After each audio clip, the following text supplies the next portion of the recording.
Bang, bang, bang, bang. I reviewed the first 2 seasons of American Horror Story for you. Why not review Coven? Before we get into the season though, I have to show you this. Fiona Good pop vinyl. Good?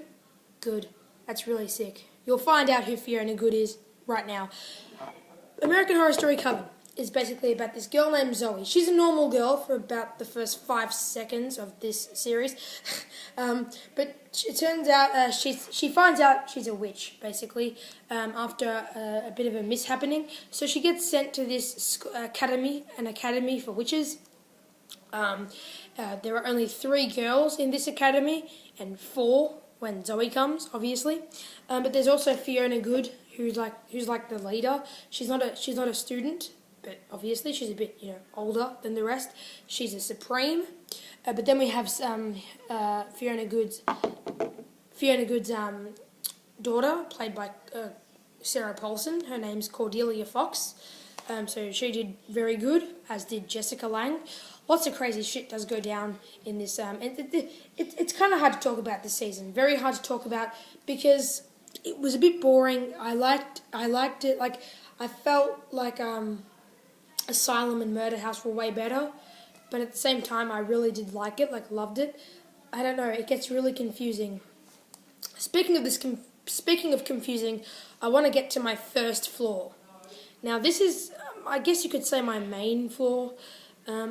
But with this season, but look, there are some times in this season, American Horror Story Coven, where like they want you to be confused and it succeeds, but there are other times when you can tell that they think you know what's going on, but you really don't. You know what I mean? Like you're confused, but they don't. They think you're not confused. So it gets a bit bizarre, but that aside, I still thought this was a cool season. It also does get a bit sloppy. Like I said, lots of shit does go down. What do you expect? It's a TV season. Lots of shit is going to go down. But the way they handled it, it was a bit but those are really my only flaws. I felt a connection with the characters, and that's a good sign. We had a couple of villains in there that I loved. We had Evan Peters, who's always playing a really cool character. But the best part about this season is the blood and gore. Now, I'm not saying that oh yeah, there's blood, there's some gore, 10 out of 10. The way they handled this blood and gore, like this is the best they've handled blood and gore in an American Horror Story season so far. Now I'm only up to season 3. I haven't seen season 3, 4, 5 or 6 yet, but this is the best they've done with the blood and gore for American Horror Story so far, from what I've seen. I just love the blood and gore in this one.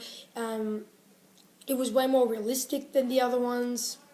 Look, Asylum might have been a bit more disturbing, but this one was more realistic. You kind of get what I'm saying. This one was a bit more realistic, but Asylum was a bit more disturbing. But I also love. I need to point this out. I love Misty Day. Misty Day is such a good character. She was not in it enough. She needed to be in it more. Misty Day was so good. Who played her again? I forgot. She's in like every season, I'm pretty sure. No. Is she in every season? She's in season 1 to 3. She's not in number 4, from what I know. I'm not sure about the rest. I don't think she is. I think she's just in 1, 2, and 3. But she did great in this. She played Sister Mary Eunice and also the husband to Mr. Montgomery. She played Mrs. Montgomery in Murder House. So she does a really good job with these characters.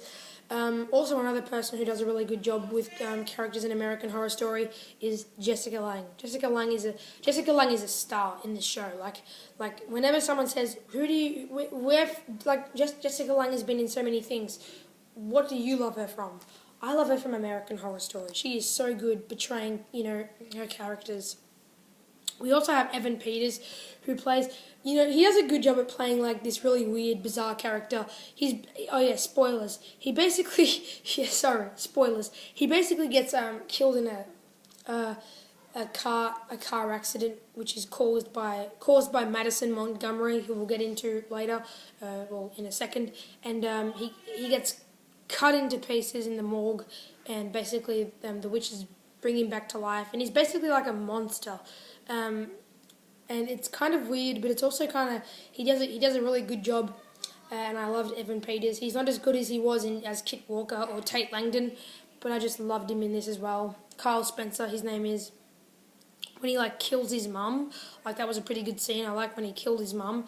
That was kind of gross. His mum is trying to have sex with him. That was really weird. From what I could see, and from what was going on, she was trying to have sex with her own son. And when he kills her, that was pretty fun. Am I insane? I'm insane, aren't I? I'm very insane. And there's also this huge thing going on with slavery. We go back, we have flashbacks of Kathy Bates back in the 1830s, and basically what happens with her is that she's a slave owner, and she has this torture dungeon full of black people and stuff. It was slavery times, and she would torture black people and shit, and it was really intense and gross, because she tortures them, and it gets really gross and gets really confronting in a way. But then she gets this voodoo queen named Mary Laval. Her husband gets taken by Kathy Bates into slavery, and she gets her men, and basically they put Kathy Bates into a coffin, bury her alive, and then nearly more than 200 years later, we have Jessica Lange bring her back to life, and basically brings the coffin back up, frees Kathy Bates, and she basically becomes the maid of the house. And you're probably wondering, wait a second. How is she not if she's gonna bring her back to life? Isn't she gonna be really old? Really, really, really old? No, she brings her back to life, and brings her back, and she looks the exact same as she did when she got put in the coffin, just regular Kathy Bates. And she plays this maid. She's basically the maid, and she does a good job. And there's a whole monologue near the end of the season where apparently she's missing a part of herself mentally, and she says, and then she kidnaps a black person and chops him up or whatever. That was a really graphic scene. But like I said, the blood and gore in this series is kind of fun. Every violent scene that goes down in this season is kind of fun. And like I said, the blood and gore is handled perfectly. That's just why it's so fun. But Kathy Bates does a good job. And since the voodoo queen can't die, she's immortal, of course she's going to hear about Kathy Bates coming back to life. So she basically puts a curse. Mary Laval puts a curse on this coven, and sends it.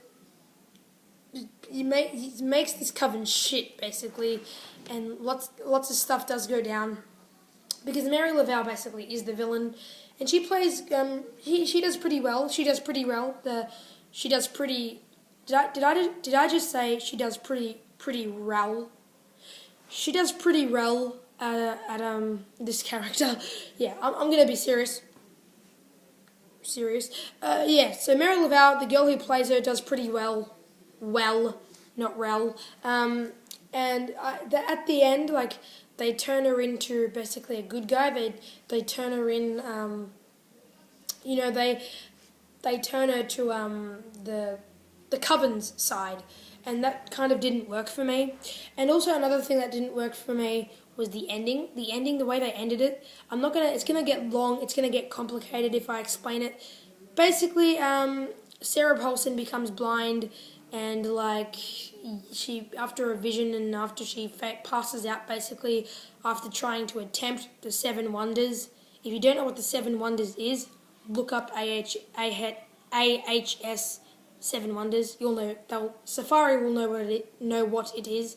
But she wakes up from this, from her unconsciousness, and basically has her eyes back after a vision, and she becomes the Supreme. And she's on TV, and I don't know, it just did not work for me. It did not work, man. I just didn't think it worked. in my opinion, I think Zoe did a great job. Like she plays Violet Harmon in Murder House. She plays Zoe in this one, basically the main one.